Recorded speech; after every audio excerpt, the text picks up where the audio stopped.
Hey, it's Chuck here, and I'm just going to share a quiet time from today and also a memory. Today I was reading in Acts chapter 18, verses 9 and 10, and Jesus is talking to Paul. It says, "And the Lord said to Paul in the night by a vision, 'Do not be afraid any longer, but go on speaking, and do not be silent, for I am with you. And no man will attack you in order to harm you, for I have many people in this city.'"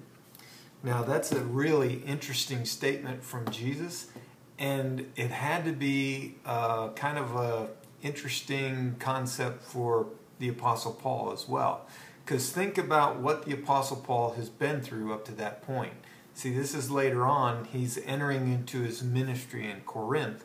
And he's been through Asia Minor, and he's also been through Philippi, Thessalonica, on down to Athens. And some of these places he was beat up, stoned, thrown out of town.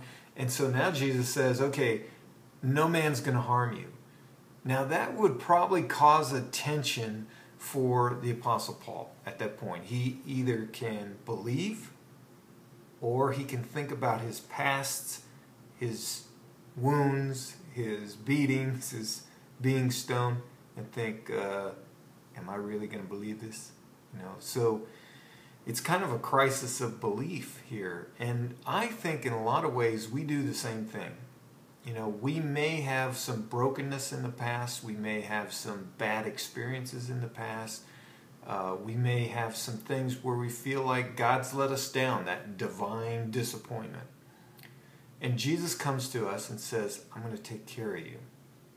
And we hesitate for just a second and go,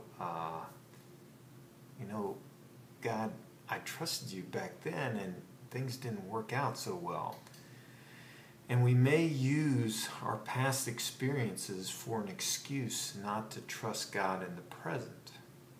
And yet, when we look at it, when we look at the Apostle Paul's life, we see that God had a very real purpose, a reason for allowing the Apostle Paul to go through all the things that he did. And he loved him even in those circumstances. Sometimes that's hard to understand, hard to believe. But here's the lesson in this.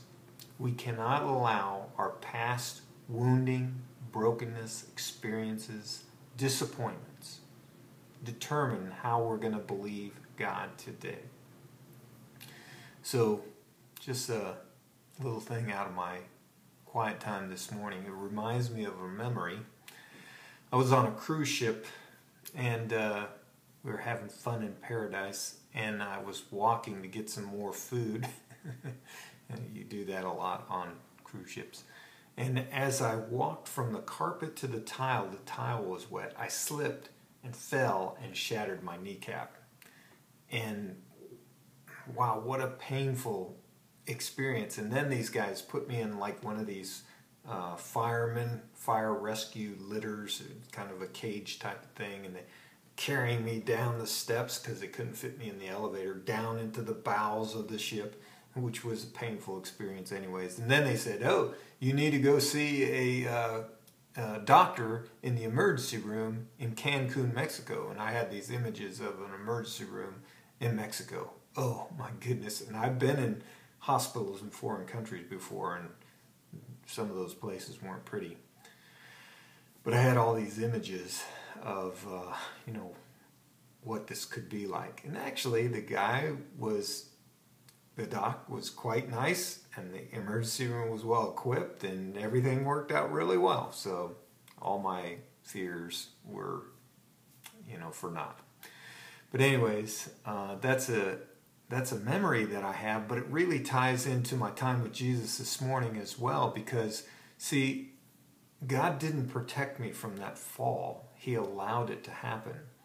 And now I could think every time I walk out this door, I could trip over a crack in the sidewalk, and God's not going to protect me because he didn't protect me that particular time. And all of a sudden, I could be doubting God's love and protection for me because of that one incident. And I don't think we want to go there.